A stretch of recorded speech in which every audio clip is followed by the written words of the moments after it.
আসসালামু আলাইকুম। সংবাদে আপনাদের সবাইকে স্বাগত জানাচ্ছি। আমি ফিরোজ তোহা। শুরুতেই আরবে কেবলস সংবাদ শিরোনাম। বাংলাদেশের সর্বশেষ গুরুত্বপূর্ণ আপডেট সংবাদে আপনাকে স্বাগত। শুরুতেই সংবাদ শিরোনাম, পরে বিস্তারিত। শুরুতেই জানাবো, মিডিয়া, ফুটবল, ব্যবসা ও ব্যাংক নিয়ন্ত্রণে যাদের নিয়োগ করেছিল হাসিনা। ঢাকা মহানগর দায়রা জজ আদালতের পিপি ওমর ফারুক ফারুকী বলেছেন, সাংবাদিকদের নিয়ন্ত্রণ করার জন্য শেখ হাসিনা শ্যামল দত্ত ও সুভাষ সিং রায়ের মতো লোকদের নিয়োগ করেছিলেন। এছাড়া ফুটবল নিয়ন্ত্রণে সালাউদ্দিন এবং ব্যবসা ও ব্যাংক নিয়ন্ত্রণে নজরুল ইসলাম মজুমদারকে নিয়োগ করেন পতিত স্বৈরাচারী শেখ হাসিনা। এদের মাধ্যমে শেখ হাসিনা কোটি কোটি টাকা বিদেশে পাচার করেছেন। এরপর জানাবো, জাতিসংঘের প্রতিবেদন, ছাত্র আন্দোলনে ১,৪০০ জনেরও বেশি মানুষকে হত্যা করা হয়েছে। বাংলাদেশে গত বছরে জুলাই আগস্টে সংঘটিত মানবাধিকার লঙ্ঘনের তদন্ত প্রতিবেদন প্রকাশ করেছে জাতিসংঘের ফ্যাক্ট ফাইন্ডিং মিশন। এতে বলা হয়েছে, ১ জুলাই থেকে ১৫ আগস্টের মধ্যে ১,৪০০ জনের বেশি মানুষকে হত্যা করা হয়ে থাকতে পারে এবং হাজার হাজার মানুষকে আহত করা হয়েছে। এদের অধিকাংশই বাংলাদেশের নিরাপত্তা বাহিনীগুলোর দ্বারা গুলিবিদ্ধ হয়েছেন। নিহতদের মধ্যে ১২ থেকে ১৩% শিশু রয়েছে বলে উল্লেখ করা হয়েছে ওই প্রতিবেদনে।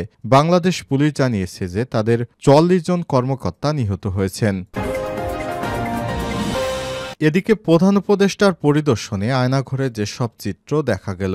আয়নাঘর পরিদর্শন করেছেন প্রফেসর ডক্টর মোহাম্মদ ইউনুস। আজ ১২ ফেব্রুয়ারি প্রধান উপদেষ্টার আয়নাঘর পরিদর্শনের সময় সাথে ছিলেন দেশি বিদেশি গণমাধ্যম কর্মী ও ভুক্তভোগীরা।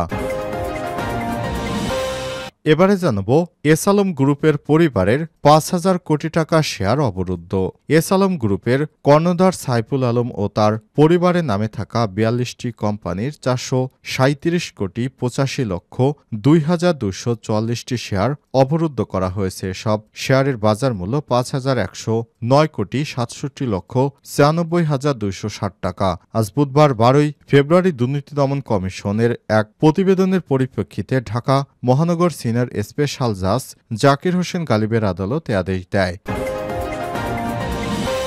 এদিকে চাঁদাবাজির মামলায় যুবলীগ নেতা গ্রেপ্তার। পিরোজপুরে কাউখালী চাঁদাবাজি মামলায় যুবলীগ নেতা সঞ্জয় শীল ২৮কে গ্রেপ্তার করেছে পুলিশ। বুধবার ১২ ফেব্রুয়ারি সঞ্জয়কে পিরোজপুর আদালতে প্রেরণ করা হয়েছে। এর আগে মঙ্গলবার ১১ ফেব্রুয়ারি রাতে তাকে গ্রেপ্তার করা হয়। এবং সর্বশেষ জানাবো, ছাত্রদের দলের গঠনতন্ত্র ও নাম নিয়ে কাজ চলছে। নতুন রাজনৈতিক দল গঠন। বৈষম্যবিরোধী ছাত্র জনতার সমন্বয়ে নতুন রাজনৈতিক দলের আত্মপ্রকাশের দিনক্ষণ, নাম, গঠনতন্ত্র, ঘোষণাপত্র ও মূল নেতৃত্বকে কারা থাকছেন এ নিয়ে সব মহলে বাড়ছে কৌতূহল ও উত্তেজনা। বিষয়গুলো নিয়ে ব্যস্ত সময় পার করছে সম্ভাব্য দলটির প্রায় ১৫০ সদস্য। তারা প্রতিনিয়ত দেশের প্রায় ২ ডজন সিনিয়র সিটিজেনের সঙ্গে যোগাযোগ পরামর্শ করছেন। ফেব্রুয়ারির শেষ সপ্তাহে এই দলের আত্মপ্রকাশ হতে পারে বলে জানা গেছে। দল ঘোষণার দিনক্ষণ সম্পর্কে তারা বলেন, আগামী ২০ অথবা ২২ ফেব্রুয়ারি আসতে পারে নতুন দলের ঘোষণা। প্রিয় দর্শক, এতক্ষণ শুনছিলেন সংবাদ শিরোনাম, এবারে বিস্তারিত। তবে তার আগে বন্ধুরা, অনুরোধ থাকবে সংবাদটিতে একটি লাইক দিন। এই চ্যানেলে আপনি নতুন হয়ে থাকলে আমাদের সংবাদটি দেখতে দেখতে চ্যানেলটি সাবস্ক্রাইব করে রাখুন। কমেন্ট করে বন্ধুরা আপনার মূল্যবান মতামত জানিয়ে দিন আপনি বিশ্বের কোন দেশ থেকে বা বাংলাদেশের কোন স্থান থেকে আমাদের সংবাদটি দেখছেন এবং শুনছেন। এবারে বিস্তারিত। মিডিয়া, ফুটবল, ব্যবসা ও ব্যাংক নিয়ন্ত্রণে যাদের নিয়োগ করেন হাসিনা।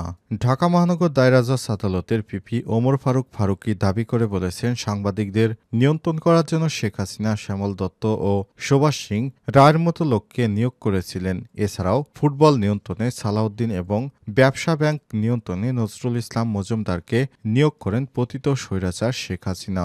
বুধবার ১২ ফেব্রুয়ারি ঢাকা মহানগর হাকিম এম আজহারুল ইসলামের আদালতে নাসা গ্রুপের চেয়ারম্যান নজরুল ইসলাম মজুমদারের ধানমন্ডি থানা ও যাত্রাবাড়ি থানায় রিমান্ড শুনানিতে এসব কথা জানিয়েছেন তিনি। পিপি ফারুকী আরও বলেছেন, ফ্যাসিস্ট হাসিনা সব জায়গায় তার নিজস্ব লোক নিয়োগ করেছিল। যেমন ফুটবলে নিয়োগ করেছিল সালাউদ্দিন, সাংবাদিক নিয়ন্ত্রণের জন্য নিয়োগ করেছিলেন শ্যামল দত্ত ও সুভাষ সিং রায়ের মতো লোককে। ব্যবসা এবং ব্যাংকারদের নিয়ন্ত্রণ করার জন্য যে লোককে নিয়োগ করেছিলেন সেই লোকটা নাসা গ্রুপের চেয়ারম্যান নজরুল ইসলাম। এদিন তাকে কারাগার থেকে আদালতে হাজির করে 2 মামলায় 10 দিনের রিমান্ড আবেদন করে মামলার তদন্তকারী কর্মকর্তা। রিমান্ডের পক্ষে শুনানি করেন ঢাকা মহানগর দায়রা জজ আদালতের পিপি ওমর ফারুক ফারুকী। আসামি পক্ষের আইনজীবী তারা রিমান্ড বাতিল চেয়ে আবেদন করেন। পরে আদালত 5 দিন করে 2 মামলায় 10 দিনের রিমান্ডে নিয়ে জিজ্ঞাসাবাদের অনুমতি দেয়। জাতিসংঘের প্রতিবেদন, ছাত্র আন্দোলনে 1400 জনের বেশি মানুষকে হত্যা করা হয়েছে।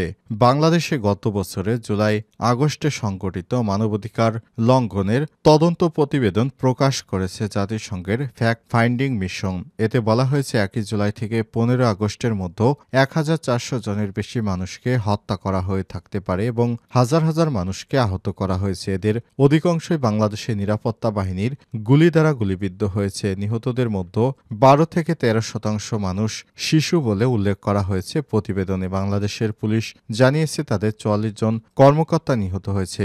মানবাধিকার কার্যালয়ের প্রতিবেদন অনুযায়ী বাংলাদেশের সাবেক সরকার এবং নিরাপত্তা ও গোয়েন্দা সংস্থাগুলো আওয়ামী লীগের সঙ্গে সংশ্লিষ্ট সহিংস উপাদানগুলোর পাশাপাশি গত বছরে ছাত্রের নেতৃত্বাধীন বিক্ষোভের সময় পদ্ধতিগতভাবে গুরুতর মানবাধিকার লঙ্ঘনের ঘটনার সঙ্গে জড়িত ছিল। ঊর্ধ্বতন কর্মকর্তাদের সঙ্গে সাক্ষ্য এবং অন্যান্য প্রমাণের ভিত্তিতে একটি সরকারের নীতি উঠে এসেছে যা সরকার বিরোধী বিক্ষোভকারীদের এবং সমর্থকদের আক্রমণ ও সহিংসভাবে দমন করার নির্দেশ দেয়, যা মানবতা বিরোধী অপরাধের মতো উদ্বেগ উত্থাপনকারী এবং জরুরিভাবে আরও ফৌজদারি তদন্তের প্রয়োজনীয়তা নির্দেশ করে। দক্ষিণ এশিয়ার বিভিন্ন দেশে মানবাধিকার লঙ্ঘনের তদন্তে জাতিসংঘ ফ্যাক্ট ফাইন্ডিং মিশন গঠনের নজির থাকলেও বাংলাদেশের ক্ষেত্রে এটি প্রথম কোনো ঘটনা। প্রধান উপদেষ্টার পরিদর্শনে আয়নাঘরে যেসব চিত্র দেখা গেল। আয়নাঘর পরিদর্শন করেছেন প্রধান উপদেষ্টা অধ্যাপক ড মোহাম্মদ ইউনূস। বুধবার 12 ফেব্রুয়ারি প্রধান উপদেষ্টার আয়নাঘর পরিদর্শনের সময় সাথে ছিলেন দেশি বিদেশি গণমাধ্যম কর্মী, ভুক্তভোগীরা। আয়নাঘর পরিদর্শনের সময় তার সঙ্গে আরও ছিলেন আইন বিচার ও সংসদ বিষয়ক উপদেষ্টা অধ্যাপক ড আসিফ নজরুল, পরিবেশ ও বন জলবায়ু পরিবর্তন মন্ত্রণালয়ের উপদেষ্টা সৈয়দা রিজওয়ানা হাসান, গৃহায়ন এবং গণপূর্ত উপদেষ্টা আদিলুর রহমান খান, উপদেষ্টা মাহফুজ আলম, তথ্য সম্প্রচার মন্ত্রণালয়ের উপদেষ্টা নাহিদ ইসলাম, স্থানীয় সরকার পল্লী উন্নয়ন সমবায় উপদেষ্টা আসিফ মাহমুদ, সজীব ভুঁইয়া। আয়নাঘরে যে চেয়ারে বসিয়ে রিমান্ডে নেওয়া হতো তা এখানে দেখলেন প্রধান উপদেষ্টা ড মোহাম্মদ ইউনূস। জোরপূর্বক গুমের শিকার ব্রিগেডিয়ার অবসরপ্রাপ্ত আবদুল্লাহ আজমি প্রধান উপদেষ্টা অধ্যাপক ড মোহাম্মদ ইউনূসকে দেখাচ্ছেন কিভাবে তাকে আয়নাঘরে দীর্ঘদিন রাখা হয়েছিল। আয়নাঘর পরিদর্শনে গিয়ে উপদেষ্টা আসিফ মাহমুদ, সজীব ভুঁইয়া দেখালেন কোথায় রাখা হয়েছিল তাকে। আন্দোলনের সময় যে টর্চার সেলে রাখা হয়েছিল তা শনাক্ত করেছেন উপদেষ্টা নাহিদ ইসলাম। এ সময় অন্তর্বর্তীকালীন সরকারের প্রধান উপদেষ্টা অধ্যাপক ড মোহাম্মদ ইউনূস নিজ চোখে এ সমস্ত বিষয়াদি দেখে তিনি বলেছেন, বাংলাদেশে যে ঘটনা ঘটেছে তা আইএমএ জাহেলিয়াতের থেকেও ভয়ানক। তিনি বলেন, আমরা কোন সমাজে বসবাস করতাম, কোন পরিবেশে বসবাস করতাম, এটা ভাবতেই অবাক লাগে যে এটা আমাদের সমাজ কি করে হয়। তিনি বলেছেন, আমি নতুন নতুন স্থান দেখছি আর নতুন নতুন তথ্য সামনে আসছে। আমার শোনামতে এ পর্যন্ত বাংলাদেশে প্রায় 700 থেকে 800টি আয়নাঘর রয়েছে বলে জানা গেছে। পর্যায়ক্রমে এসব আয়নাঘরে পরিদর্শনের কথা জানিয়েছেন প্রধান উপদেষ্টা। এস আলম পরিবারের 5,000 কোটি টাকা শেয়ার অবরুদ্ধ। এস আলম গ্রুপের কর্ণধার সাইফুল আলম ও তার পরিবারের নামে থাকা 42টি কোম্পানি 437 কোটি 85 লক্ষ 2,244টি শেয়ার অবরুদ্ধ করা হয়েছে। এসব শেয়ারের বাজার মূল্য 5,109 কোটি 67 লক্ষ 96,260 টাকা। বুধবার 12 ফেব্রুয়ারি দুর্নীতি দমন কমিশন এসব তথ্য জানিয়েছে। দুদকের আবেদনে বলা হয়েছে, এস আলম গ্রুপের চেয়ারম্যান মোহাম্মদ সাইফুল আলম ও তার পরিবারের সদস্যদের বিরুদ্ধে Singapore, British Virgin Island, Cyprus ও অন্যান্য দেশে $1 বিলিয়ন পাচারের অভিযোগ অনুসন্ধানকালে তার পরিবারের সদস্যদের নামে যৌথ মূলধন কোম্পানি ও ফার্মসমূহের পরিদপ্তর, বিভাগীয় কার্যালয় ও এনএক্স ভবন 6ষ্ঠ তলা থেকে প্রাপ্ত তথ্য থেকে 42টি কোম্পানি 437 কোটি 85 লক্ষ 2,244টি শেয়ারের মালিকানার তথ্য পাওয়া যায়। এসব শেষে অভিহিত মূল্য 5,109 কোটি 67 লক্ষ $96,260 টাকা। অনুসন্ধানকালে জানা যায় মোহাম্মদ সাইফুল আলম ও তার পরিবারের সদস্যরা মালিকানাধীন এসব শেয়ার হস্তান্তরের চেষ্টা করছেন, যা করতে পারলে অনুসন্ধানের ধারাবাহিকতায় মামলা রুজু, আদালতে চার্জশিট দাখিল ও বিচার শেষে সাজার অংশ হিসেবে অপরাধ লব্ধ আয় হতে অর্জিত সম্পত্তি সরকারের অনুকূলে বাজেয়াপ্তকরণের সকল উদ্দেশ্যই ব্যর্থ হবে। এই সব শেয়ার বাজার এবং শেয়ারসমূহ থেকে উন্নত সকল মুনাফা মানি লন্ডারিং প্রতিরোধ আইন ১৪ ধারায় অবরুদ্ধ করা একান্ত প্রয়োজন। শুনানি শেষে আদালতে সম্পদের অবরুদ্ধ আদেশ দেন। এর আগে গত ৩০ জানুয়ারি এসালম গ্রুপের কর্ণধার সাইফুল আলম এবং তার পরিবারের নামে থাকা ৩৬৮,২৫,৬৩,৫০,৫৭১৭৫ বিঘা জমি জব্দের আদেশ দিয়েছে আদালত।